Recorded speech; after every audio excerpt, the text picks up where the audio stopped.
Yeah, and the entire focus of that video is about mastering advanced conversational English.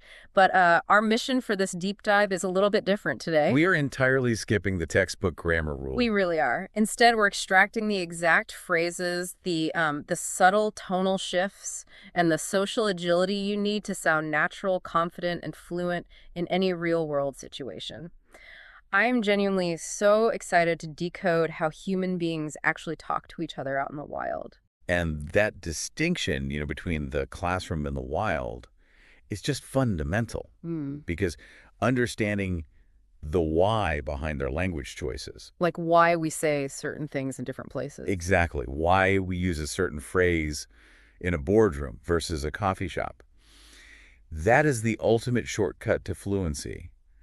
It's about recognizing that language isn't just a rigid set of rules you memorize for a test. Right, it's a living, breathing tool. Yeah, we use it to navigate human relationships, to manage our own stress, and even signal our identity to others.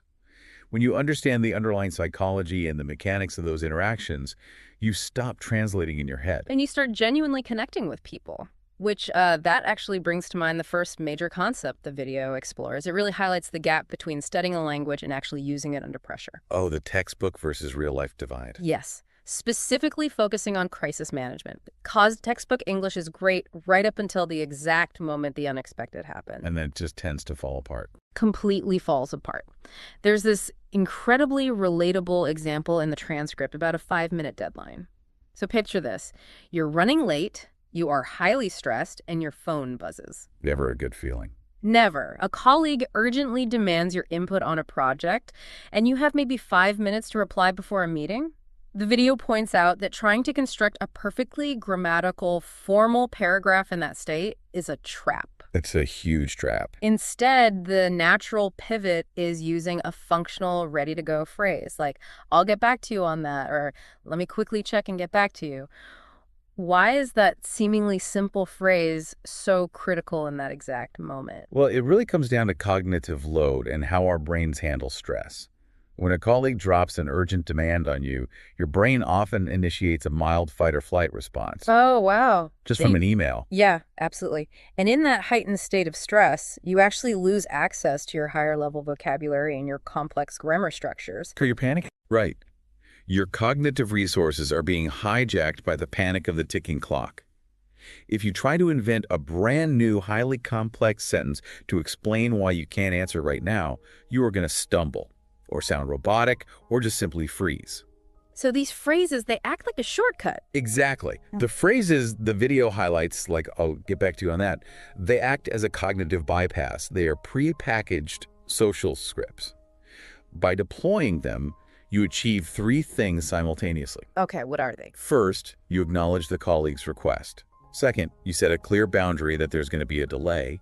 And third, you maintain a completely professional tone, all without burning any mental energy. That's brilliant. Textbooks rarely teach you how to buy time gracefully.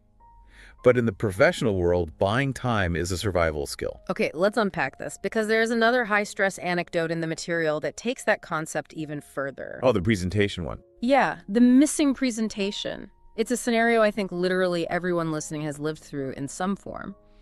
Losing a presentation right before a massive meeting. The clock is ticking, your heart is pounding, and you have to call a colleague for help. High stakes. Very high stakes. You don't just need to buy time here, you actually need immediate assistance without sounding like you are having a total meltdown. Right. And the specific phrasing the video highlights for that exact scenario is a masterclass in emotional regulation. What was the phrase again? It's, I'm in a bit of a panic right now. Can you help me figure this out quickly? Oh, yeah. If we look closely at the mechanics of that sentence, it is doing some very heavy lifting. By starting with, I'm in a panic, you're expressing genuine urgency. You're validating your own stress. But you add a bit of. Exactly. Mm-hmm. The modifier, a bit of, acts as an emotional dampener. It keeps the statement from creating complete chaos in the office. You aren't screaming that the sky is falling. Right? You're signaling to your colleague that this is a localized emergency, but you're still grounded enough to ask for targeted, actionable help. It calibrates the tension perfectly. It doesn't sound overly dramatic, but it communicates the stakes instantly. I want to ask you, the listener, to just take a second and reflect on your own high-stress moments, like when the office printer jams 5 minutes before the biggest pitch of your career. Or you realize you left your wallet at home while Mm-hmm. standing at the front of the line at the cash register. Yes. Do you default to rigid robotic language because your brain is panicking? Or do you have these natural functional phrases ready to deploy? Because having them in your back pocket changes the entire dynamic of how people perceive your competence under pressure. It certainly dictates whether you predict authority or panic. Hmm. And that ability to adapt your language based on the immediate environment flows right into the next major concept the transcript explores: social agility. Social agility. Yeah, linguists often refer to this as the register switch. It's the invisible social hierarchy of language. The register switch. This is all about navigating those really subtle shifts between formal and informal language, depending entirely on who is standing right in front of you. Exactly. The video gave this fascinating comparison using a restaurant review. It contrasted two exact quotes used to describe the same restaurant, but delivered to two very different audiences. The friend versus the business partner. Right. So if you're talking to a close friend, the transcript suggests saying, "You've got to check this place out. The atmosphere is so relaxed." But if you're recommending that exact same restaurant to a potential business partner, You seamlessly shift the packaging. yes, you say, "I'd highly recommend this restaurant. The ambiance creates a very inviting atmosphere." I'd love to know the underlying mechanics of why we actually do that. What's fascinating here is that fluency is essentially social intelligence. It's not about knowing the biggest, most complex words in the dictionary. It's about understanding how the social context dictates the right words. Context is everything. It really is.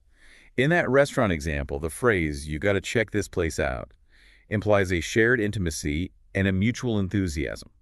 It breaks down barriers. But you don't want to break down barriers with a potential business partner. No, you want to establish credibility.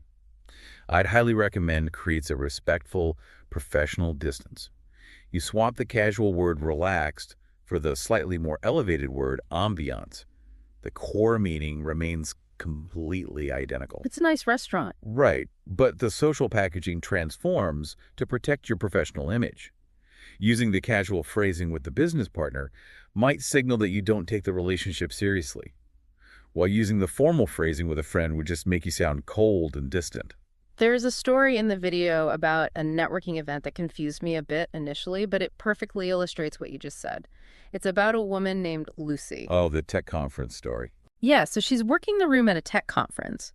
When she finds herself speaking to an older, highly experienced tech veteran, she asks, "How long have you been involved in this field?" But then, just 5 minutes later, she's talking to a younger peer, someone roughly her own age, and she shifts her register entirely. She says something like, "Wow, that's cool. What kind of stuff do you work on?" Exactly. Why is that drastic shift so necessary in that environment? It really comes down to demonstrating respect versus building rapport. If Lucy had asked the younger peer, "How long have you been involved in this field?" It would sound like a job interview? Incredibly stiff, yeah. Which immediately kills any casual networking vibe. Conversely, if she had asked the industry veteran, "What kind of stuff do you work on?" That might sound dismissive. Or just overly familiar. Navigating that register switch is the true marker of an advanced communicator. It proves you're reading the power dynamics and the social expectations of the room, rather than just reciting a mental script. And reading the room becomes incredibly difficult when the room is actively disagreeing with you. Oh, absolutely. Navigating friction, like handling disagreements, clearing up misunderstandings, or receiving tough feedback. That is where language gets incredibly high stakes, Because when tensions rise, our instinct is often just to be blunt. which can fracture a relationship instantly. The way native speakers use language to diffuse tension and disagree politely is a crucial, distinct skill set. It requires actively working against our natural defensive instincts. The video gives a highly relatable anecdote about debating a movie. You go to the theater with a friend, you walk out, and you completely disagree on whether the film was actually good. A classic scenario. Right. Instead of just dropping a blunt, "You're wrong, that was terrible," which immediately puts the other person on the defensive, the creator of the video suggests a specific verbal maneuver. You acknowledge their perspective first. Right. You say, I totally get why you feel that way, but personally, I think the movie's pacing was a bit slow. The psychology behind that phrasing is incredibly effective. The phrase, I totally get why you feel that way, is acting as a cognitive buffer. A cognitive buffer. Yes. When a human being hears the words, you're wrong, the brain's amygdala often triggers a defensive response. Cortisol spikes, and the person literally stops listening to your argument because they're busy preparing their counterattack. So you bypass that completely. By starting with validation, yes. You validate their reality before introducing a contrasting opinion. Furthermore, by adding the phrase, personally, I think, you're framing your critique as a subjective experience, not an absolute objective fact. That makes a lot of sense. These phrases function as armor for you as a communicator. They protect the interpersonal relationship while still allowing for clear, direct communication of your actual thoughts. That concept of functional armor applies perfectly to professional friction, too. The transcript included an anecdote about a strategy meeting where someone completely misunderstood a question. I remember that. They thought they were being asked to thoroughly explain a new marketing strategy when they were actually just being asked for their brief opinion on it. Very awkward moment. Super awkward. But instead of getting flustered or defensive or embarrassed when they realized the mix-up, they executed this incredibly graceful pivot. They just stopped and said, oh, I see what you mean now, and then immediately answered the actual question. It diffuses the awkwardness instantly by taking ownership of the misunderstanding without agonizing over it. Exactly. The video also touches on delivering feedback. Specifically, it examines a professor giving a critique to a student. They use the classic sandwich method. Your argument is strong, but the organization needs improvement. Precisely. The underlying neurology of feedback is similar to the movie debate. You lead with a positive statement to keep the listener receptive, and you deliver the critique with a slightly softened phrase. Like needs improvement rather than is terrible. Right. This ensures the feedback is categorized by the listener's brain as constructive guidance rather than a destructive personal attack. Here's where it gets really interesting, though. The creator of the video points out that mastering these specific spoken interactions, these verbal de-escalation tactics, instantly improves your written communication. Oh, entirely. Think about how many emails you have stared at, terrified of sounding too harsh or demanding. If you can speak with that kind of nuanced grace, understanding how to buffer your critiques, your emails suddenly become less stiff, less aggressive, and way more authentic. You stop writing like a punitive legal document. And start writing like a competent, emotionally intelligent human being. Writing at an advanced level is frequently just capturing the rhythm of advanced empathetic speech. And speaking of rhythm, that leads us right into the hidden mechanics of storytelling and nuance. Right, because fluency isn't just about vocabulary. No, it's heavily reliant on the pacing, the pauses, and the cultural context that surrounds the words. The cultural context is massive, and sometimes people learn it the hard way. The transcript is full of these great storytelling moments that illustrate this, like the coffee shop anecdote. The caramel macchiato. Yes. The narrator talks about going into a trendy, fast-paced cafe and trying to order something seemingly sophisticated. A caramel macchiato. Extra foam, they completely mess up the order, get a different drink, and instead of complaining or getting embarrassed, they use self-deprecating humor. They just laugh it off. Yeah, they say to the barista, well, I guess I'm trying something new today. That specific use of humor is a brilliant conversational tool. It demonstrates adaptability and social grace in the face of a minor failure. But from a mechanical standpoint, the video also highlights how the delivery of a story matters just as much as the words chosen. The lost wallet story. Right. There's a detailed breakdown of a story about a lost wallet. The instruction from the creator isn't just about learning the vocabulary of misplacing an item. It focuses heavily on the strategic pause. I noticed that. The speaker sets the scene of being at the register and then inserts a deliberate, heavy pause before saying, I couldn't find my wallet.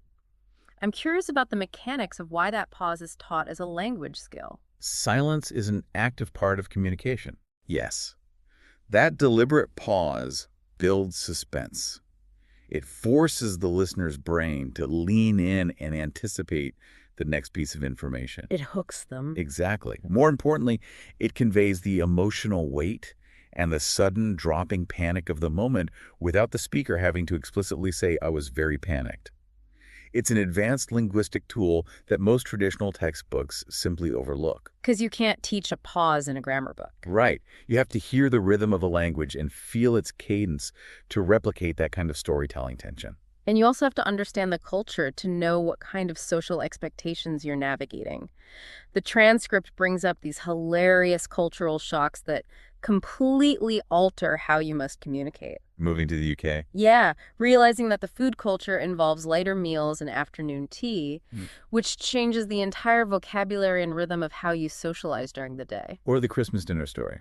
The absolute sheer panic of showing up to a Christmas dinner in a new country, totally empty-handed, because you don't realize you were culturally expected to bring a side dish. Those anecdotes powerfully illustrate that language is completely inseparable from cultural expectations. If you don't know the unwritten rule that you were supposed to bring a dish, knowing the correct vocabulary for roast potatoes is useless. It doesn't help at all. No. You're suddenly thrust into a situation where you need to use language to apologize, read the host's reaction, and perhaps employ some of that self-deprecating humor we discussed earlier. You need the functional armor to survive the cultural faux pas. Exactly. Which is exactly why you need an adaptable vocabulary to handle the modern world. We aren't just making small talk about the weather or asking for directions to the library anymore. Not at all. The world is throwing wildly complex, entirely novel scenarios at us faster than ever before. We have to continually adapt our language to discuss rapidly evolving societal themes. If we connect this to the bigger picture, language is a living reflection of our current societal anxieties and our technological innovations. It evolves with us. As society changes, the vocabulary we absolutely need to navigate everyday conversations shifts dramatically. The words that hold social currency today are vastly different from those used a decade ago. The video rapid fires through a bunch of these modern scenarios, and it's fascinating to see the specific vocabulary tied to them, like the emotional vocabulary of changing jobs. People rarely just say they got a new job anymore. Right. They talk about taking a leap into a new career, which carries a whole new weight of risk and fulfillment. And the digital nomad lifestyle. Yes, the creator spends a lot of time on that. You have to be able to articulate the complex balance between the freedom of working from a beach in Bali and the profound isolation of not having a physical office community. The dialogue around digital culture has deepened immensely. Just think about how we discuss social media influencers now. We have a whole new dictionary for it. We really had developed a shared, highly specific shorthand to critique the digital world. Casual conversations now routinely involve contrasting the highlight reel. The curated, perfect images. Right, with the behind-the-scenes struggles.